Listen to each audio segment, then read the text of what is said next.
Right. Good evening, everyone.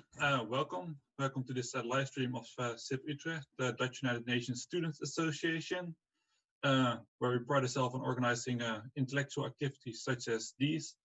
And tonight we will be discussing the Middle East and the Islam and what the Middle East looks like from Western perspective and how the Islam in the region is changing. And this we will do with Mehdi Sajid, who is assistant professor of Arabic and Islamic studies at the Utrecht University, and with Anika Redhed, who is the author of Cappuccino in the Middle East and Cappuccino in Jordan and many other travel books, who has traveled through the region and can speak from her own experience. So I'd like to start with both of you briefly introducing yourself and what we're going to talk about tonight, starting with you, Anika. Thank you. Thank you for having me over, even if it's through video. Still have to get used to a little bit. So my name is Anika Redhed. I love to travel. I studied psychology in Utrecht. And after that, basically I started to travel as much as I could. I've been a regular traveler and I have volunteered in several countries because I want to combine doing something good and with getting to know a culture, because you obviously get to know culture much better if you actually live somewhere. So I've volunteered in the United States and remain in the Philippines. I've been an English teacher in China. I've lived in Germany for 4 years. That was not as a volunteer because 4 years you have to earn some money. And now I'm back. I'm now based in Netherlands, and I just travel vacations, and I write books about it. I write travel diaries as well, and I write books about it. May I show them shortly? Please. So these are two of them. The Middle East, Cappuccino in the Middle East, Cappuccino in Jordan. They are in Dutch. This summer, my next one, Cappuccino in Kyrgyzstan, will be out, and that will also be out in English. So that's better. Congratulations. Thank you.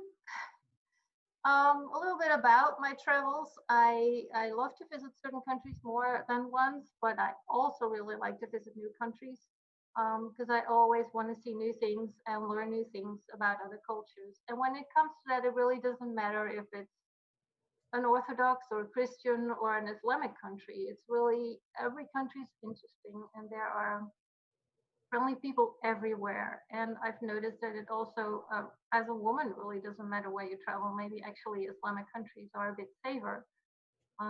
In Southern America, there are parts, or in Southern Africa, there are parts where maybe I wouldn't want to go alone as a woman, although I've traveled a lot alone.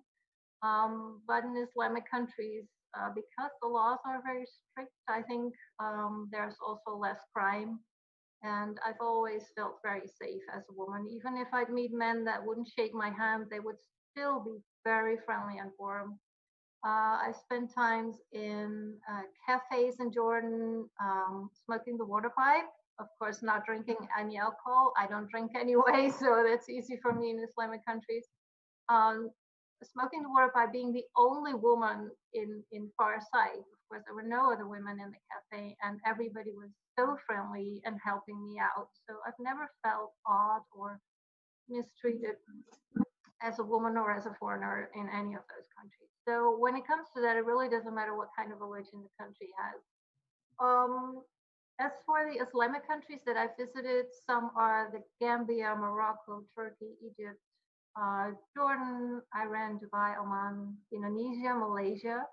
In Malaysia, I had a really nice experience where I visited a mosque, and the guy showed me around and explained me a lot about the Islamic religion, and also that there are a lot of things that they have in common with the Christian religion, some of the stories, like Abraham. And he was really spending all his time to show foreigners that the Islam is not an aggressive religion per se. Some people like turn it into something aggressive, but he was very busy convincing people that it's not per se, that it is a friendly religion. And the things that I know, of course, the superficial things about it that I know are that it's a very friendly and humane religion. In Iran, we've had a very special experience that wasn't person in the church, I want to say in a mosque. He had this big sign saying we offer free friendly talks. Well, everybody in Iran offers free friendly talks, and not only in Iran. But he was really there to explain his religion, and we sat down and talked with him. And some other tourists really attacked him with really angry questions.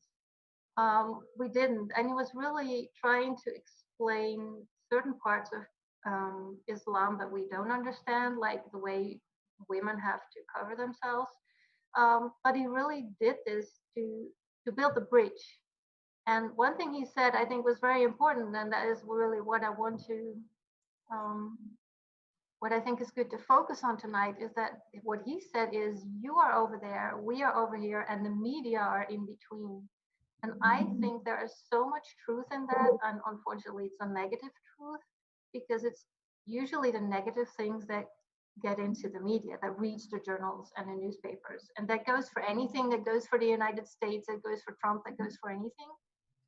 But I think it's really important to be aware of that. Even our independent journals and newspapers still show the negative stuff. Like in Iran, when something happens with America and they burn flags, the news shows the people burning flags, but that's only a small part of the population. A lot of people in Iran do not hate Americans, do not hate America. They are just friendly people that just want to be friendly with the rest of the world, but you just don't see them in the news. And they probably couldn't say that on the news because that would endanger them. But just be aware. I think that's really important. That's what this man in the mosque in Iran wanted to tell us, and I think that's really important. Be aware that the media really colors our view of Islam and Middle Eastern countries. So much for my preaching. Sorry. I think it's everything there. So that was a little bit long, maybe. Well, that's not a problem. We're here to listen to you. Well, thank you very much. Then we go on to Mehdi Sajid. Yes, thank you very much. Thank you very much for having me.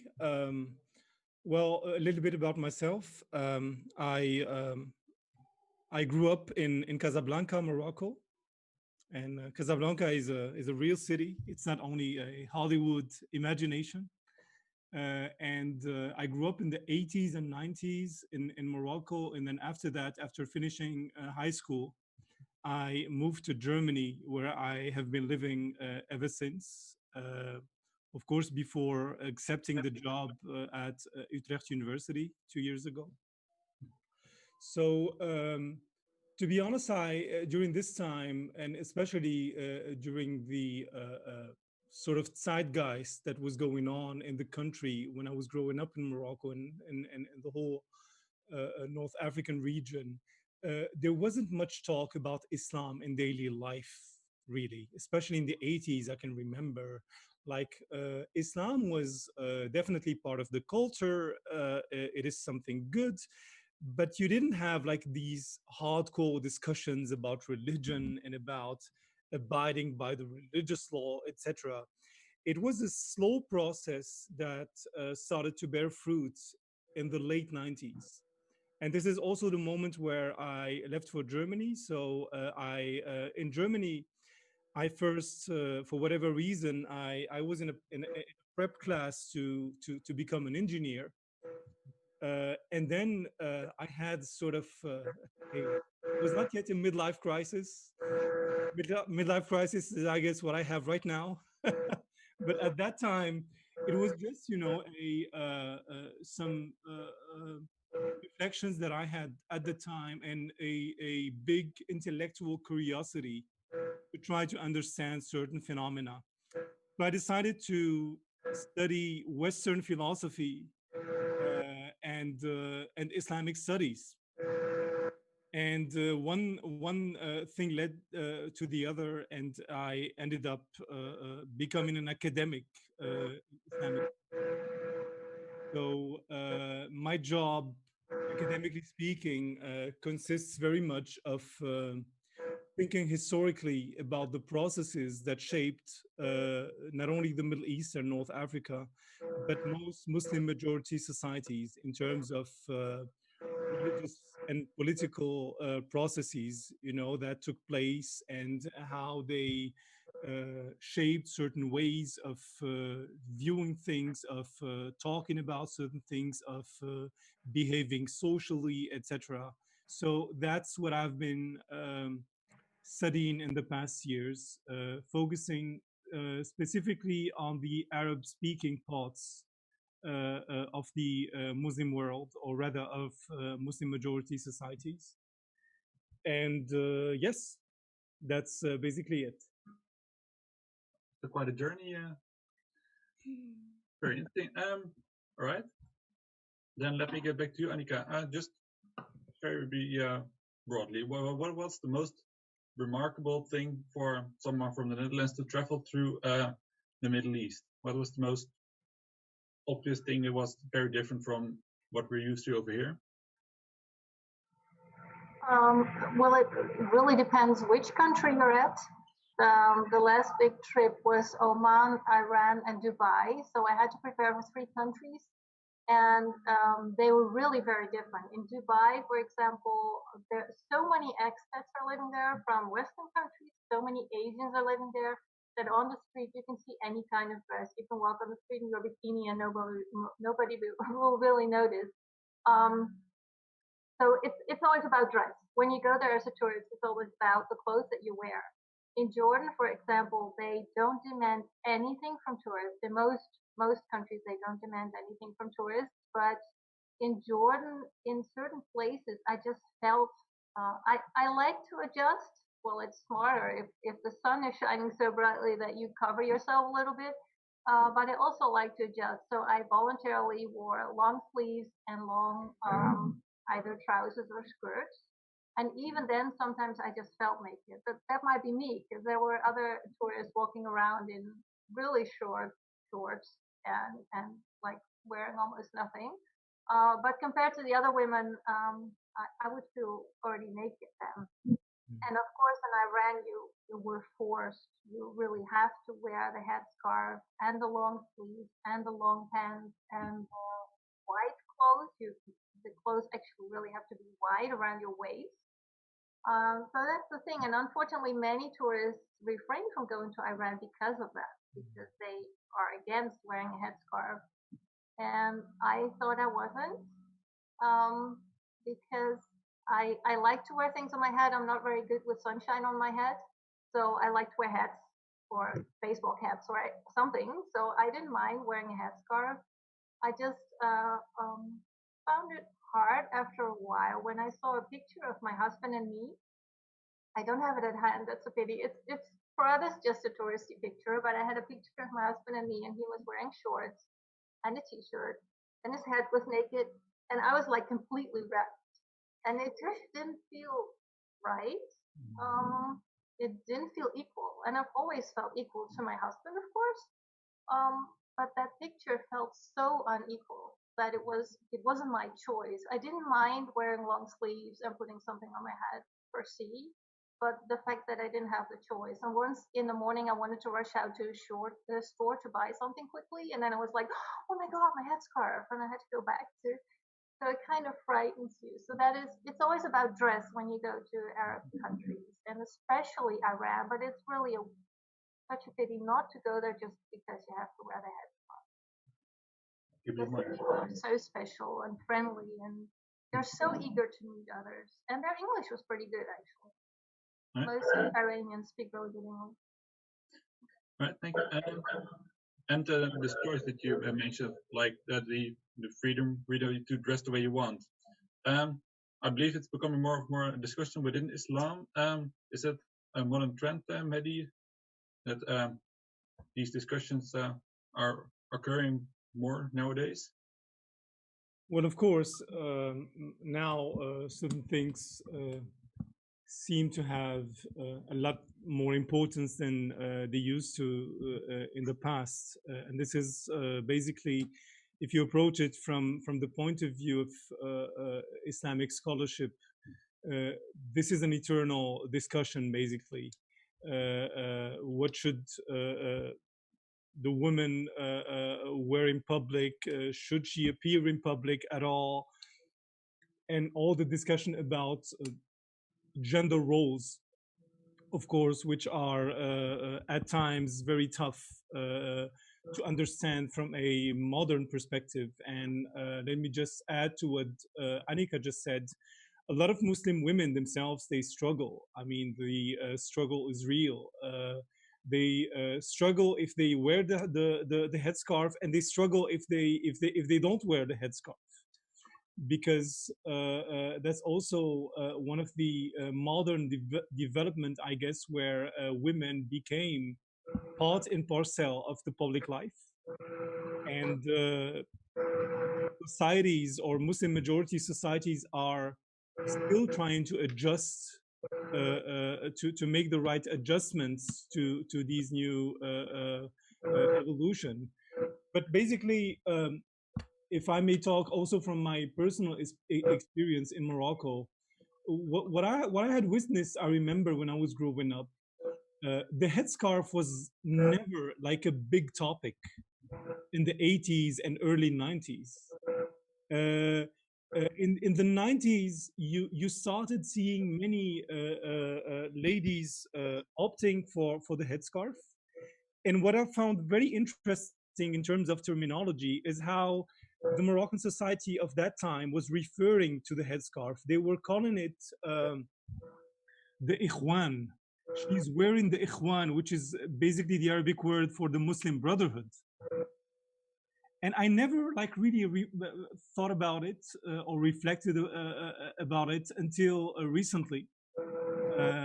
And I found it very interesting that these Islamist movements and their conception of gender roles in public uh, became a real force that led to different situations in many Muslim majority countries. And now, my feeling when I visit Morocco from time to time is the society seems to be split really between those who opt for the headscarf and those who don't, because there is always somehow in the background a voice that tells everyone, but this is the right thing to do and everyone should do it.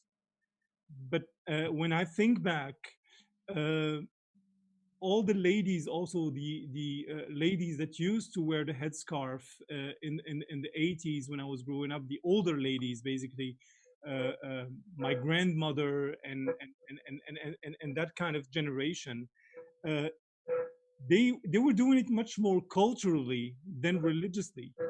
So they would wear the headscarf when they would go shopping or do something. But if they were, for example, at home and somebody knocked at the door, they wouldn't panic at all. They would just go and open the door, and this is how things were. And now it's a different kind of discussion, because many people would argue, and I've heard the argument a lot coming from a Muslim perspective, basically, that this generation did not have a good understanding of Islam. And that's why what they were practicing is basically a cultural Islam. It's not the real Islam, whatever that is. And now, because you have, of course, a higher level of education in most Muslim majority societies, compared to the pre-modern period, of course, before colonization, you have a higher level of alphabetization. Now these discussions are, taking a whole new meaning, of course, for people who are trying to conceal their religious identity, their religious views with the world they live in. Thank you very much. Which is interesting that you started considering Morocco, because Anika, you've been there as well. Did you experience any differences in the way religion is practiced between, well, say, Morocco or say Iran or another Middle Eastern countries? Every country is different in that respect. When it comes to religion, like in Iran, you really visit all the mosques because they are huge buildings. They have all the mosaics on the front in various blue tones. They're a sight, you can't miss them, and that's part of the reason why you go. They're beautiful buildings. In Jordan, for example, you barely recognize a mosque. You're looking around like, where's the mosque? And then, oh, you spot like a small brownish building somewhere. It's very modest. So when it comes to that respect, it's very different. In Morocco, I think they stood out a little bit more than in Jordan, for example, but not as much as in Iran. And the dress was very different. In Iran, also the dress was different. I think in Oman, the differences were biggest. But it also depends, of course, on where in the country you travel, if you go to the capital or also to the smaller villages. But also in Morocco, I think it was very diverse how the women dressed. Some would be in black and covered with headscarves up to jeans and loose hair and stuff like that. I think in Oman, the differences that we saw were biggest because there were women in tight jeans and high heels without headscarves. And we've seen several women that were completely covered. I have never even seen that in Jordan or Iran. They didn't only have the black headscarf, they also had the veil in front of their eyes. So the only thing you could sort of see was their eyes, but even the eyes were covered. I found that really unsettling. I respect everyone, and they have different reasons for doing so. I found that it gave me a really unpleasant feeling, like they were not allowed to exist, and that's maybe not at all how they experience it. I wasn't bold enough to address them about it. I also thought that was not appropriate, but I would have wanted to talk to them about it, how that made them feel. But I can imagine that's difficult. So the differences are huge. The way you see the mosques are huge. In Indonesia, for example, nobody ever speaks about Indonesia as a Muslim country, but it's, I think, even the biggest Muslim country that we have in the world. And so it's not apparent there at all. There are hardly any headscarves. The mosques are, you hardly recognize them. They could just be a small building looking like a shed that is actually a mosque. So it's very different the way these countries show their religion. I think but it's of course interesting because although we are discussing religion right now, it's different very much per country, which makes you wonder, do politics play a role in this differentiation between the way religion is practiced? Mehdi, can you talk about that a bit? Yes. Well, I'm really fascinated by what Anika has been telling us about, because I do believe that traveling to a Muslim majority society as a woman is a very different experience from traveling to that same society as a man. And I really do value the women perspective, because it is just a different story. The women see a lot of things that are somehow, not even addressed by many men in the way they interact with the new society. And with regard to the mosques, and that's very interesting also. That's a new phenomenon going on in many countries, in Turkey, in Morocco, definitely some parts of Egypt. Mosques today, if you think about them from the perspective of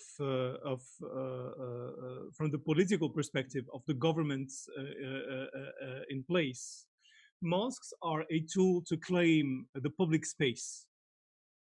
In Morocco, for example, the number of mosques has risen to like they broke new records. Millions of dollars are being invested every year to build new mosques, new beautiful mosques.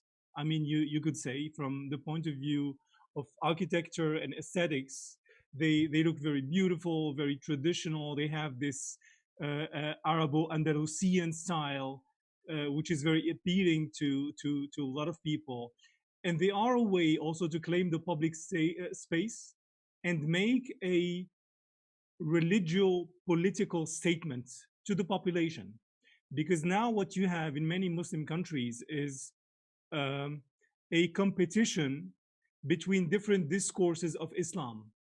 Like in the past, if you were a government and you had schools, you can choose what kind of Islam your pupils in school are going to be taught, are going to learn. And now, in the era of the internet, that's not possible anymore. So you may have a religious politics, that is being supported by the governmental television, by the Friday preach, by all the mosques in the country. But you cannot control what people are listening to on YouTube and what they are reading on social media. And this is a huge challenge indeed. So to make a long story short, many countries are now trying to define their own flavor of Islam. So in Morocco, you have now something called Moroccan Islam. Same thing applies also for Turkey. You have a Turkish Islam, you have a Saudi Islam, and they are different from each other because they have a different content. And mosques are also being used in the same political line to make a statement that this country stands for this kind of Islam, right? And from the look of the mosque, you can really tell what kind of content is being preached within the mosque, right? If it's, for instance, in the case of Morocco, you have also some underground mosques at times, who are led by Salafi movements, not necessarily terrorists. I want to be very clear about that, but movements that are not, 100% in line or in harmony with the kind of Islam that the government stands for.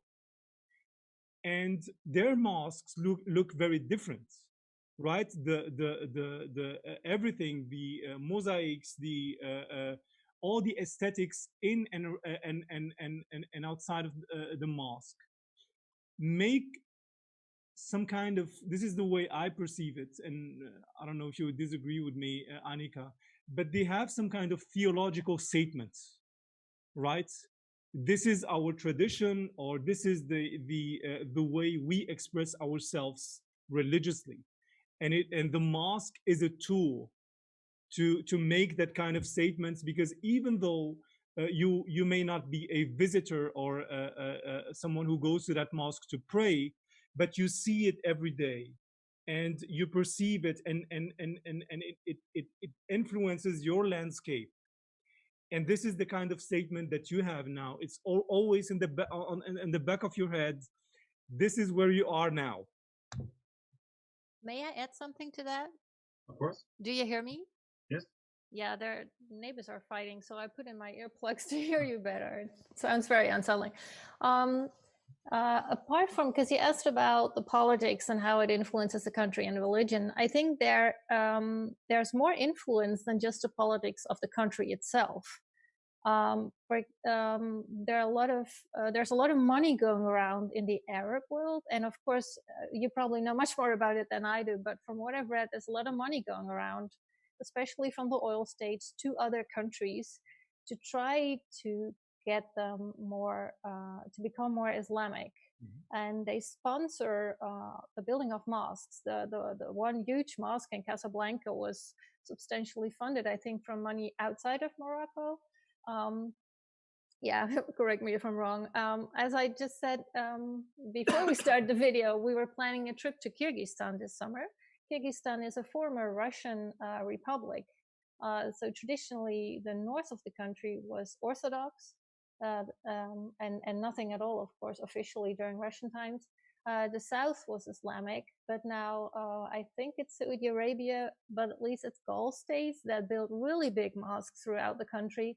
The people are poor. The mosques send out free money, sorry, not free money, free food, help them with clothes and stuff, and try to make their mark there in that way. So that's apart from the Kyrgyzstan government or Iranian government or Moroccan government. You also have that kind of influence, which I think is bigger than we think, because it's a little bit more underground, maybe.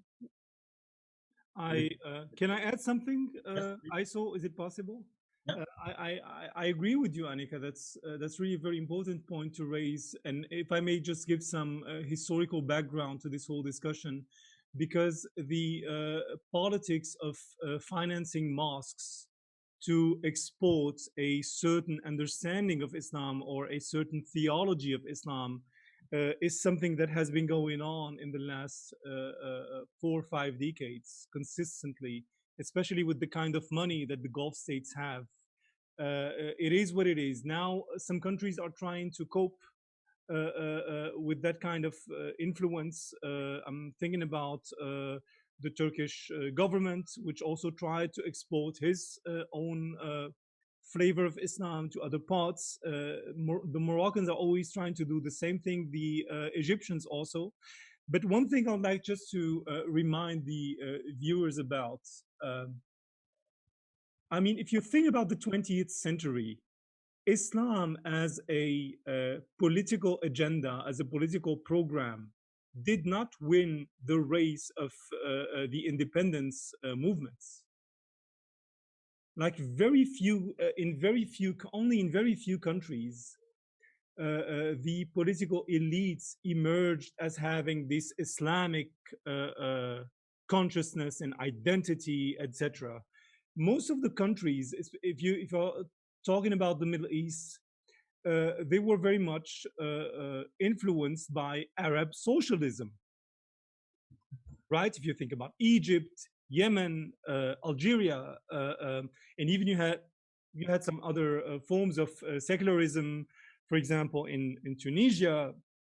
Same thing also applies to Libya under Gaddafi, etc. So Islam as a political program did not win the ideological wars that were going on in the 20s. But there was a very important turning point in history, and this one came in the late 60s, when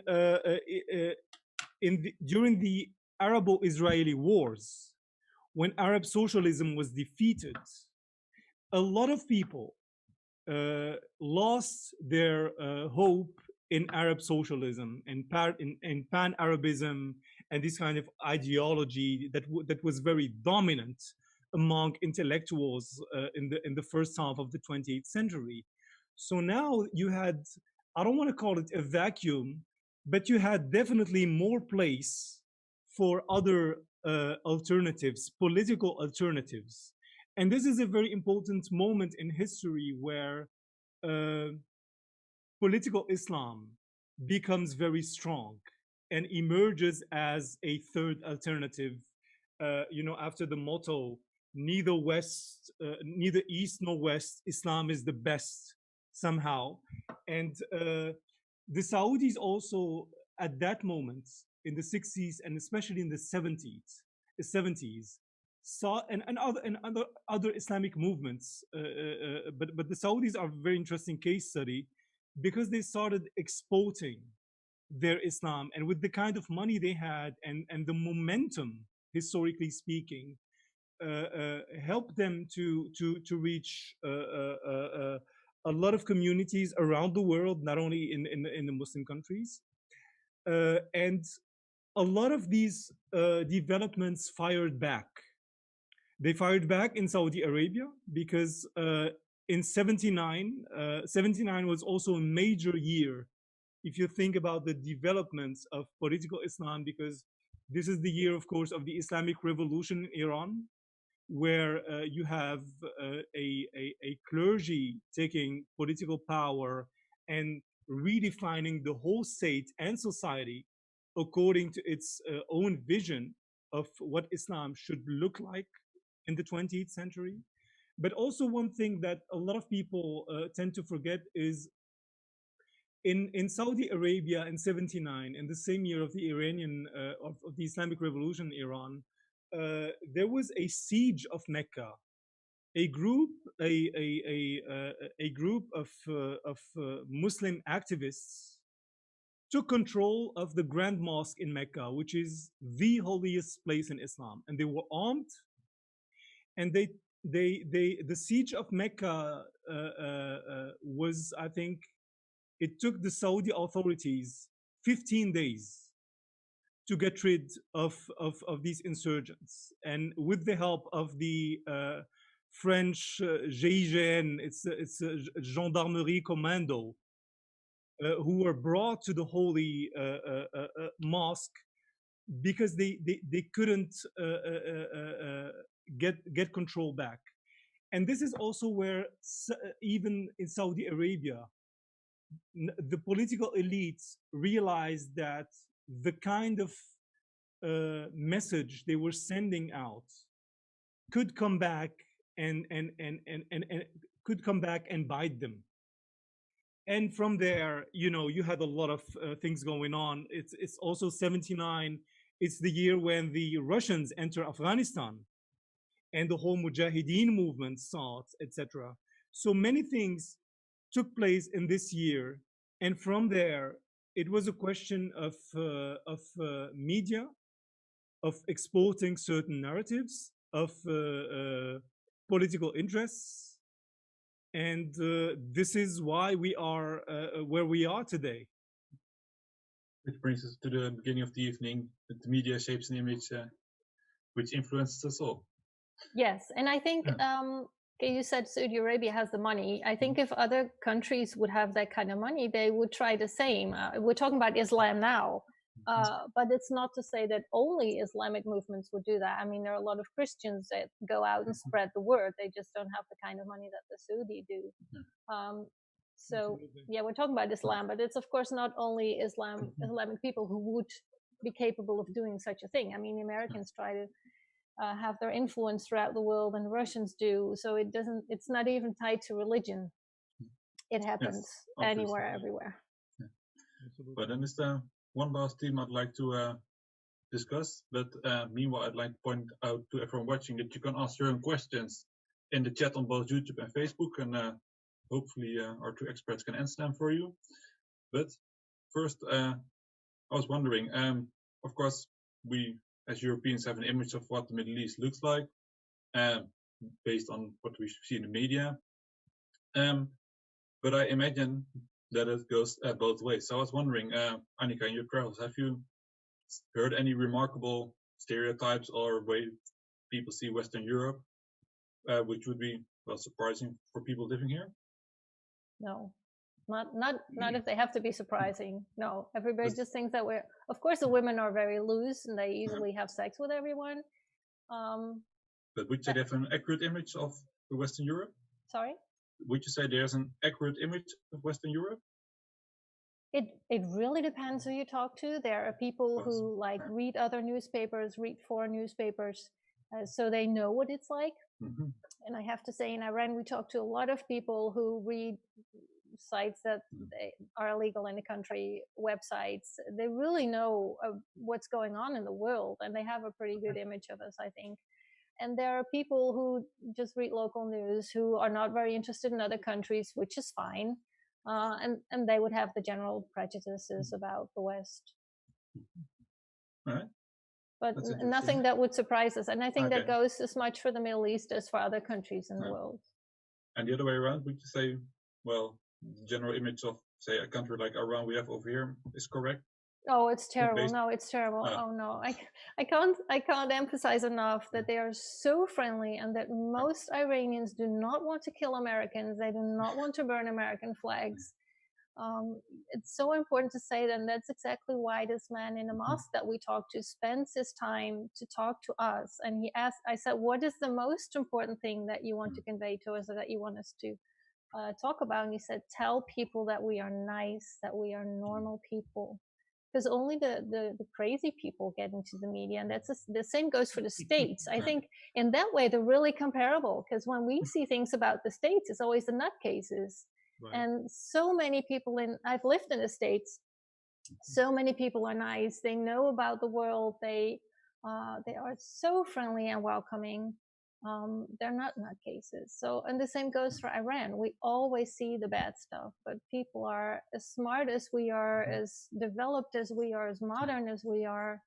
And I can't emphasize that enough, because there are still many people in the Netherlands who, especially against Iran, Middle East in general, I mean, I know many people who thought we'd come back dead after going to Jordan and traveling around freely there. And I mean, of course, they're the friendliest people ever.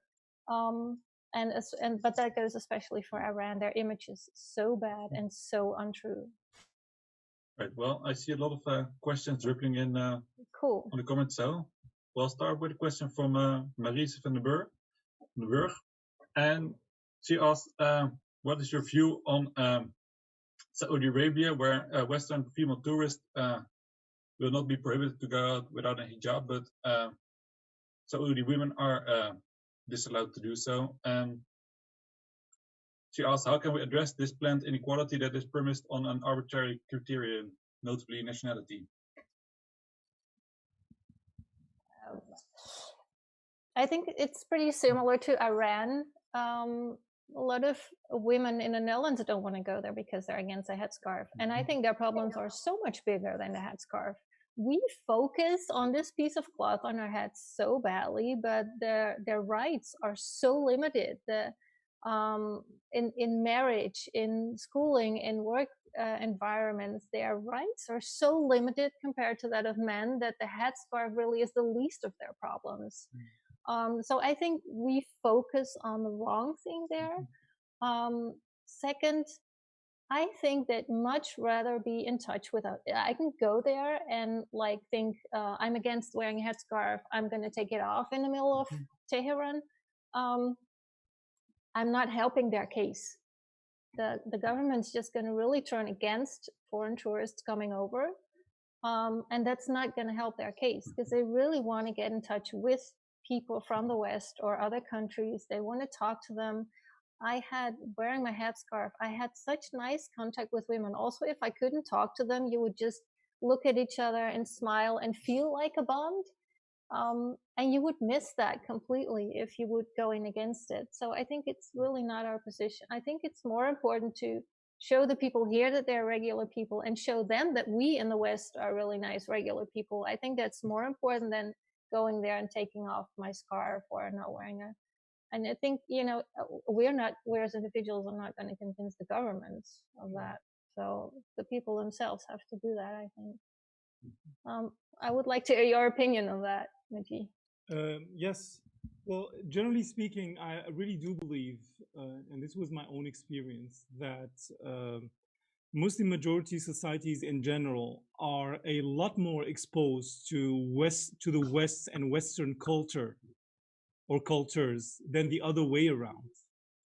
This has been my experience. Like you can talk to anyone in a Muslim majority society, and you would say, of course, they are not always best informed, but they have at least a conception of what it is, what it looks like, what the culture is about, etc. Sometimes with a lot of prejudice. That's very important to say.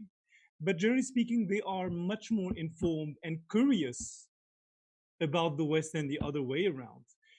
What happens also often, there seems to be like a condition coming from the Western perspective that if you want us to come, etc., change the rules, change the whole society, etc. And I think personally, this could be counterproductive, depending on the context, of course.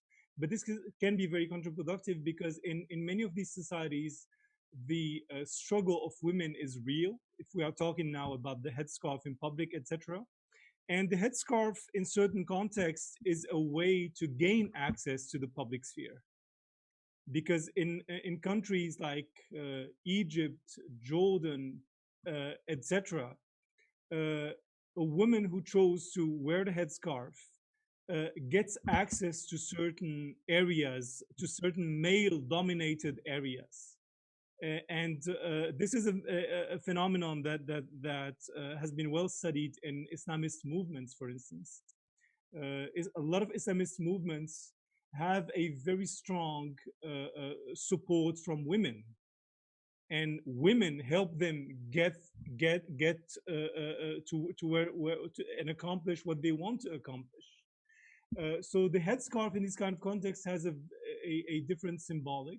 But I would generally speaking agree with the fact that it is still it can be a very unfair treatment of women, and it is a process. I think that a lot happened in the last years, also within the Muslim communities themselves, and certain things they just need time, need more time, and need more discussion, need more courageous voices, who take a stance for certain things, and a lot of women are doing that. But from the locals, not Yes, from the locals. yeah. A lot of women are I now should add. mixing it up in the discussion, and they are doing a great job with and without headscarf. But I should add that Marisa specifies her question later on.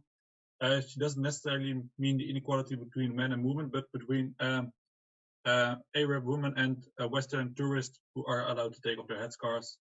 So Okay. the inequality between the Arab women and white women coming as tourists. So what do you think does she, about that inequality? I mean, if I just may answer quickly, the inequality is not only with regard to Arab women and Western women. The equality is between Gulf state citizens and the others who come from abroad in general, because even as a Muslim and an Arab, you don't have necessarily any advantages there. If you want to open a business, you need a partner who will own more than half of your business. And if you want to get a job there, you need to be at the mercy of someone who will also have a saying about everything you do. So being Muslim and Arab, even for a man, in certain societies, that does not really help. It is an ongoing process, and yes, let's just hope for the best. I would love to go to Saudi Arabia, of course, because I haven't been there yet. And I think I would wear the entire jihab. Do we have time, Aiso, for a small story? For a brief story. Very quickly. Very quickly. I was going to Iran. I knew I had to wear a headscarf, and we were in Jordan before that. So I thought I'll buy a headscarf in Jordan so that I'll have a really good one, like a really decent Arabic headscarf. So I wore that in Iran, and then especially in the capital, many young women barely wear the headscarf. They have something of a scarf, but it's like here. You can see this is completely open. This is all the hair coming out. So it hangs over here. And it's a Gucci headscarf in general. Yeah, yeah, definitely. So I came there as a white foreigner, Western foreigner. I was completely covered. Like you can see it on the front of the book. I was completely covered. So I got a lot of stares because they were like, what's this white lady? They asked me, are you a Muslim? But the thing is, I think the contact I had with the local women was warmer because of that, because I didn't wear something hanging on the back of my head. They really appreciated that I adjusted to their culture, even though they knew I wasn't Muslim myself. And I think that really improved the contact I had with the locals. Yeah. Well, that's a beautiful story. And short. And short, exactly. That's why we like him. Then there's a question from Mati, and she asked, how has the representation of the Islam in European media changed in the last decades? Or decade, singular. It's a very big question. I mean, generally speaking, the Muslim community in Europe is very much affected by what is going on in other Muslim majority societies, because whenever something happens elsewhere that is linked in one way or the other to Islam and to Muslims, there is a huge pressure on European Muslim communities. You have basically two teams: a very pessimist one, that sees things are getting worse, that there is a lot of far right movements who are emerging with a very sometimes nasty anti-Muslim rhetoric, and this is what wins elections. It does not necessarily have to reflect the convictions of these politicians or the groups that they stand for, but this is now kind of the trend, and it's being used a lot, and it creates a very unhealthy climate in our societies. On the other hand, you have other people who see things very optimistically, I should say, and think, well, a lot of things happen in the last decades. You have a huge difference now between, if we take the case of the Netherlands, between a Dutch Muslim who is in the third or fourth generation, and the first generation of migrants before that. So you see a lot more presence, in the public space, and you have some very positive examples, and role models. But I don't know. I think probably the truth is somewhere in between, because the climate I find personally can be very heavy for certain people, because if you don't have the conceptual tools to understand what is going on and how it is affecting you as an individual, you will struggle a lot, because a lot of things are being thrown at you, and you have to basically build your identity, find your way in life, figure a lot of things out, etc. And that's extra pressure. I'm not an academic, but from my gut tells me that it's become a little bit more polarized. Like before, you just had some Muslims that did bad stuff, become terrorists, and now it's like all Muslims are bad. And of course, not everybody thinks that way, but I've got the feeling the discussion has become more like that extreme. Like a Muslim here would have to explain why somebody did a terrorist attack and happened to be Muslim. And differences are so big. I mean, if a Christian would go out, well, I'm not a religious person, but let's say, I was born in a Christian nation. If a Christian somewhere would do an attack, it has nothing to do with me.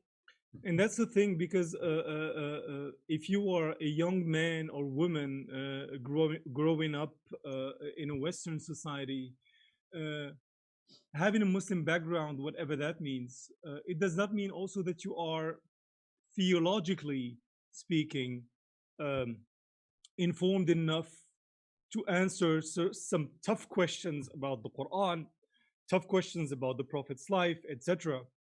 So now everyone, or a lot of young Muslims, find themselves in these kind of situations, in schools, in universities, in their workplace, where a colleague comes and asks, the Quran says so and so, what do you say about that? And he has to become a theologian. And it creates also a lot of unease and a lot of extra pressure that I think personally is very counterproductive somehow. Definitely. And I'd like to stress again that if you just read the general rules of Islam, they're very humane. It's a very humane religion. Right, that makes it a brief step to our next question from Pedro Mendes. How do you see the integration of Muslims in Europe? And do you believe a coexistence with far-right narratives are possible? Oh, wait, how do you, yeah. We're really not that different. We're really not that different. It's just, as I said, I think the news has become so polarized. It's so you're either a Muslim or you're not. I mean, the Islamic religion and the Christian religion are not that far apart, and the basic rules, if I may call them rules, are really the same. Just be nice to other people. Just be a good person. So it shouldn't be that hard. It's just because there are a few extremists that turn this discussion on, that make this discussion big and turn it into a problem where there's really not a problem, or shouldn't be. I mean, this whole discussion about integration is, I can tell you firsthand, a lot of people are fed up with this discussion about integration, because if you are in the fourth generation, fifth generation in certain cases, and you still have to take a stance on integration, when does it end? When are you seen, or do you start becoming a full-part citizen of your native context? And I think one of the difficulties in this discussion is how do we define integration? To integrate to what exactly? Because if you have to make a positive statement also about what this, main European culture is about, many native Europeans themselves would disagree with you, right?